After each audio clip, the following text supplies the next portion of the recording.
Selamat pagi teman-teman.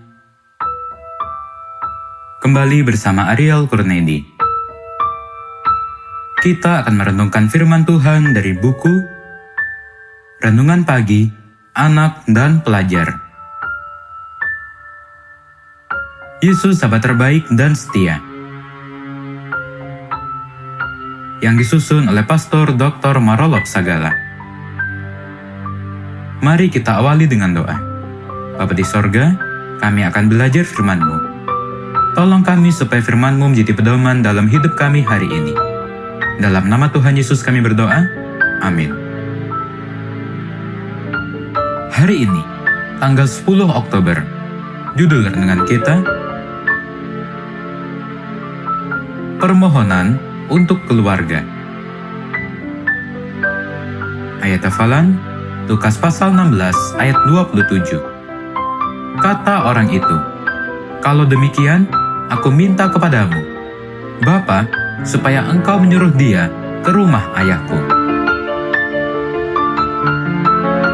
Kisah ini juga masih lanjutan perumpamaan orang kaya yang hidup dalam kemewahannya dan Lazarus, pengemis yang miskin. Yang kaya, yang hidup sengsara di alam maut itu, memohon kepada Abraham supaya meminta Lazarus membawa air kesejukan ke tempat alam maut di mana orang kaya itu sedang menderita. Permintaan orang kaya itu ditolak, karena selain sudah terlambat permintaan itu, juga jarak di antara tempat Abraham yang digambarkan sebagai sorga dengan tempat orang kaya di alam maut dengan api yang panas yang digambarkan sebagai neraka, ada terbentang jurang yang tak terseberangi. Sebagaimana yang terdapat di dalam Lukas pasal 16 ayat 26. Sekali lagi, kisah ini adalah perumpamaan, karena orang kaya ini sangat menyesal karena penderitaan yang dialaminya, dan permohonannya supaya Lazarus datang menyeberang menyejukkannya di alam maut pun ditolak. Maka ia memohon kepada Abraham supaya menolong keluarga ayahnya yang masih hidup. Kata orang itu, "Kalau demikian, aku minta kepadamu, Bapa, supaya engkau menyuruh dia ke rumah ayahku." Dia meminta supaya Lazarus yang sudah mati itu disuruh pergi memperingatkan keluarganya yang masih hidup. Permintaan orang kaya ini menunjukkan bahwa dia menganggap bahwa ketika dia masih hidup, belum ada yang pernah mengingatkan dia akan nasibnya ketika dia akan mati. Sebagaimana yang terdapat dalam SDA Bible Commentary, halaman 834. Tetapi permohonan itu pun ditolak oleh Abraham. Abraham berkata, "Ada pada mereka kesaksian Musa dan para nabi. Baiklah mereka mendengarkan kesaksian itu." Sebagaimana yang tertulis di dalam Lukas pasal 16 ayat 29. Yesus sedang mengajarkan kepada murid-muridnya dan sekaligus menegur orang-orang Farisi dan ahli-ahli Taurat bahwa adalah penting mendengar dan mempercayai kitab suci Perjanjian Lama yang sudah dituliskan oleh Musa dan para nabi.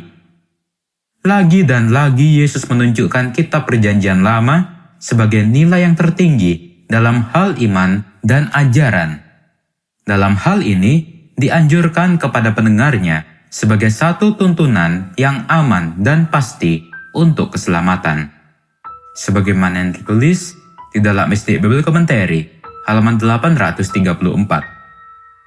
Perumpamaan ini bukan mengajarkan bahwa orang mati bisa berkomunikasi dengan sorga. Bukan juga mengajarkan bahwa orang mati bisa mengingat keluarganya yang masih hidup.